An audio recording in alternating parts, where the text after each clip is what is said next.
Hi, welcome back to Girl and Quill. It's Anna, and welcome to my first Jane Austen July TBR. This is my second year participating. I'm so excited. It's given me something to really look forward to during the summer. And it is a readathon in the booktube world. So if you don't follow Jane Austen July, do check out the channels of the hosts. It's hosted by Katie from Books and Things, Marissa from Blatantly Bookish, and a new host this year, Claudia from Spencer's Library. And there are 7 prompts that you can complete. You can do all of them, you can just do one. It's really up to you, but what it is it's a way for you to explore Jane Austen and her wonderful work. I'm really excited. I've got a really ambitious reading stack here. I'm going to show you right here.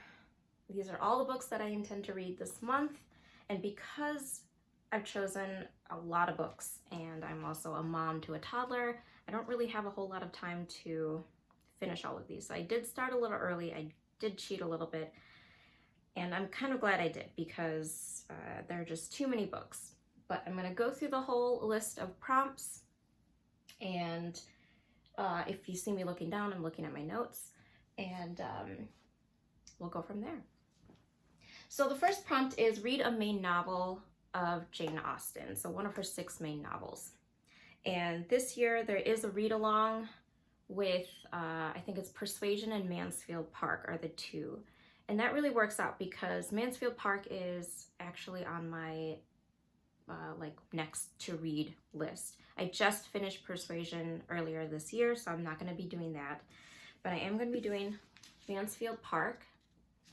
I really enjoy this novel. It's about Fanny Price, who goes to live with her cousins, and she's considered the poor relation, and you can kind of see that kind of disconnection from her family because that's how they view her. And then you see 2 new neighbors move into the area, and they kind of cause a lot of family trauma. And I really enjoyed this book. It's a great read, and this is, I think, going to be my 3rd time reading this. This is the Arcturus Publishing Company edition. I have the whole box set, and I specifically bought this set to annotate with. So I'm slowly making my way through that entire box set. I just finished Persuasion earlier this year, and I just finished annotating that, and I'm excited to reread this and actually annotate it this year. And I will be using my annotation kit right here, and I think I'm going to do an updated like what's in my kit because that's kind of changed, but I'm really excited. I have my little lace bookmark here, and what I like to do is add a little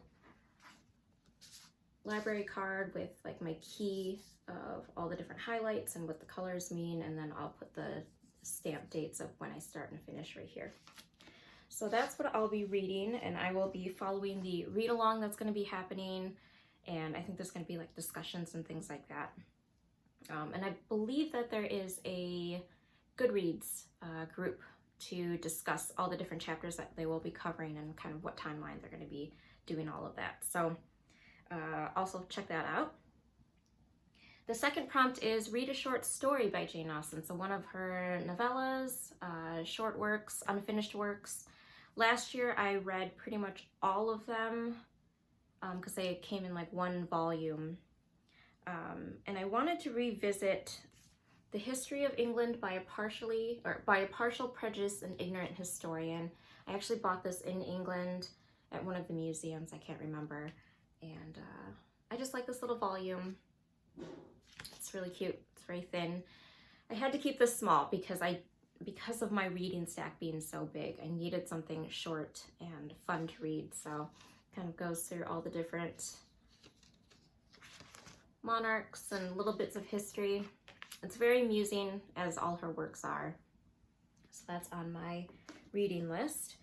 And then 3, read a nonfiction work about her time or about Jane Austen herself. And I've got 4 in this category actually, because this is the one category that I really wanted to tackle because I just had too many books that I wanted to read about it. I absolutely love reading about her time. One of the main books is Jane Austen's England, Daily Life in the Georgian and Regency Periods by Roy and Leslie Adkins. I actually bought the copy of this book because I wanted to own it. I really like reference books about historical eras that I enjoy. And the cover's kind of fun. It kind of looks like pictures of like embroidery work done. And this will just cover all sorts of daily life, what life was like, how regular people lived, how the gentry lived. It's got photos for reference, and I'm really excited to start diving into this. And this is something that I can take my time reading throughout the month because I own the copy, whereas a few of these are library books, and because I put them on hold a little bit earlier just to make sure I had them, they will be due within the July time frame, so I do want to make sure that I read those. But because I own this copy, I can take my time reading this one, which is great, and I'm excited to start that one soon. I also have the Jane Austen Diet, Austen's Secrets to Food, Health, and Incandescent Happiness. And this is by Bryan Kozlowski. So that's what it looks like. For a while, this seemed to be making its way through a lot of people's reading lists. I'm just interested to see what it has to say. I'm not usually one to read like diet books, but I thought that would be an interesting read. And this is a library book, so that'll be kind of one of the first ones I grab come July. I also have What Matters in Jane Austen, 20 Crucial Puzzles Solved by John Mullan. This one was really popular when it came out, and I've seen a lot of people do reviews on this or discuss it or put it on their TBRs for last year. And I think this is going to be the first one I'm going to dive into because I'm very interested in what this has to talk about. It talks about different kinds of aspects that aren't normally talked about in her books, I believe. And I've heard a lot of great things about this, so I'm really excited to start this one. I might actually start it tonight just to get a head start. And then I also have this one, which is Jane Austen Selected Letters. It's the Oxford World's Classics edition. I also bought this copy because I wanted to have this to own. And it's just selected letters written by her. I've never read any of her letters, so I'm really curious to see how she writes her letters, the wording, just kind of see her personality come to life through her letters. And I myself love letters and all of that, so this really kind of fits everything that I love in a book. And this will also be one of the ones I'll just kind of read in tangent with the other ones. I'm one of those that will just kind of read a few at a time. I'm not one to just start one and then move on to a next. I kind of usually have a few books going on at the same time. I don't know if that's what some people do. I don't know. That's just how I've always read books. The fourth prompt is read a retelling of one of her stories, or like a reimagining of her world. And this is one that I actually started early because it was such a huge book. I did not realize it was such a big book. It's The Other Bennet Sister by Janice Hadlow. That's how big it is. It's like over 400 pages. It's 463 pages. And I'm glad I got this early because I started early knowing that it was going to be long. And I am, I think, about 60% of the way through. I have mixed feelings about this book. That's all I have to say for now. Because I know that the first portion of this book covers Pride and Prejudice events. So that really dragged for me.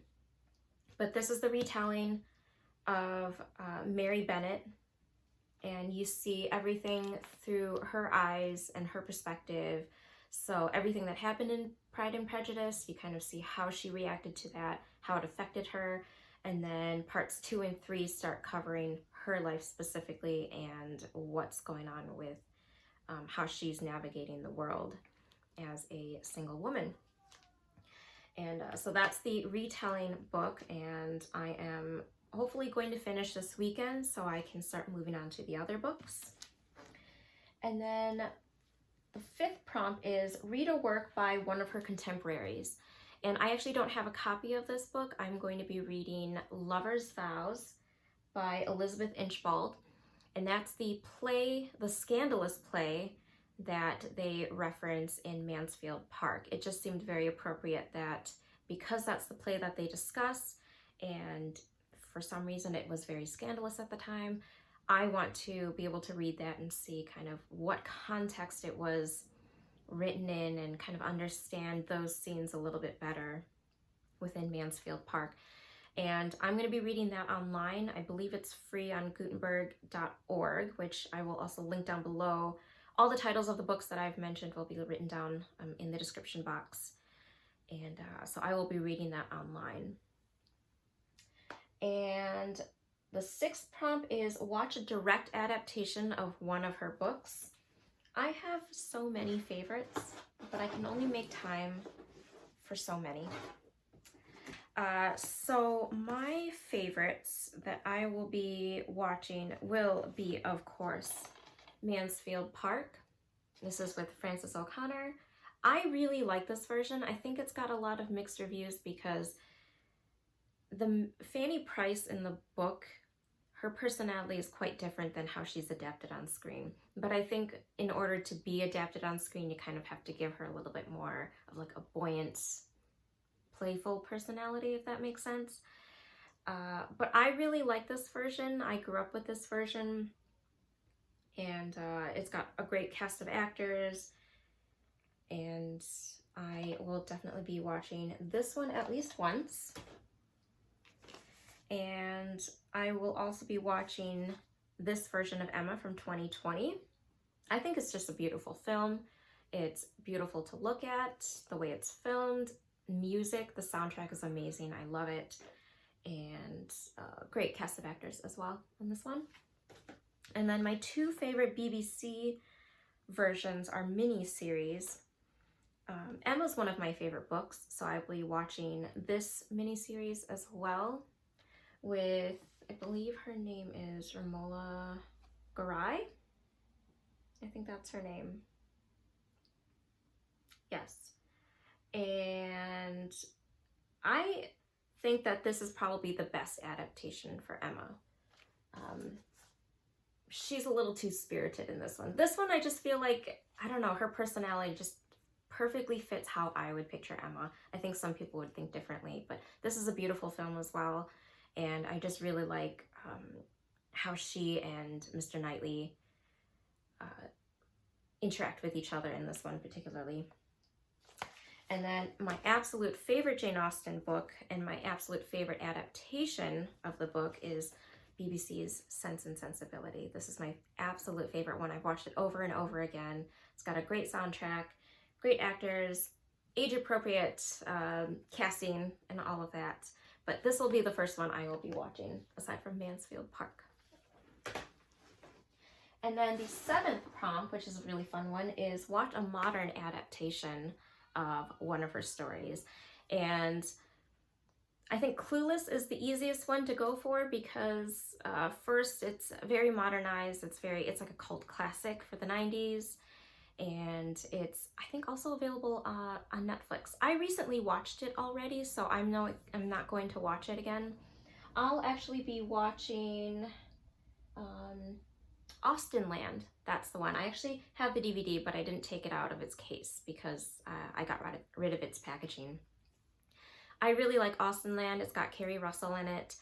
And the storyline is about a woman who's obsessed with Jane Austen.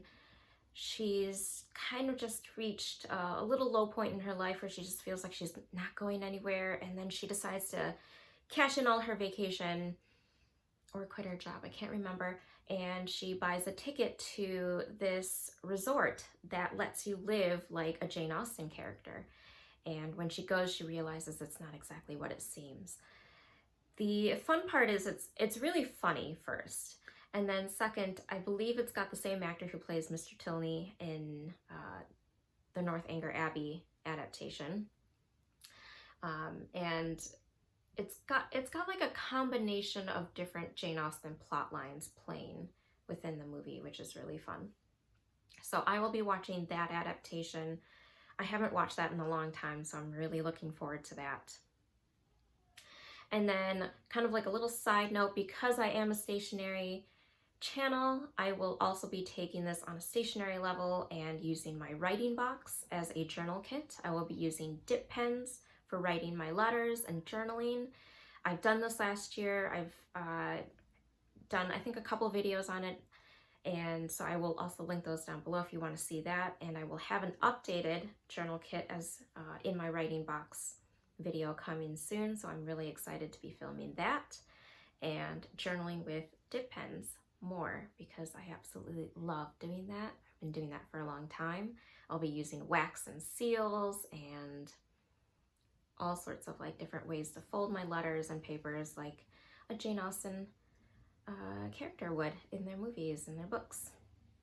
So do check it out if you're interested in Jane Austen and you want to participate. All the information will be linked down below. It's just such a great way to explore her works, to just rediscover old favorites if you are a fan of hers already. And I am really, really ecstatic that this is something that goes on in the world. All right, thank you so much for watching, and I'll see you in my next video. Bye.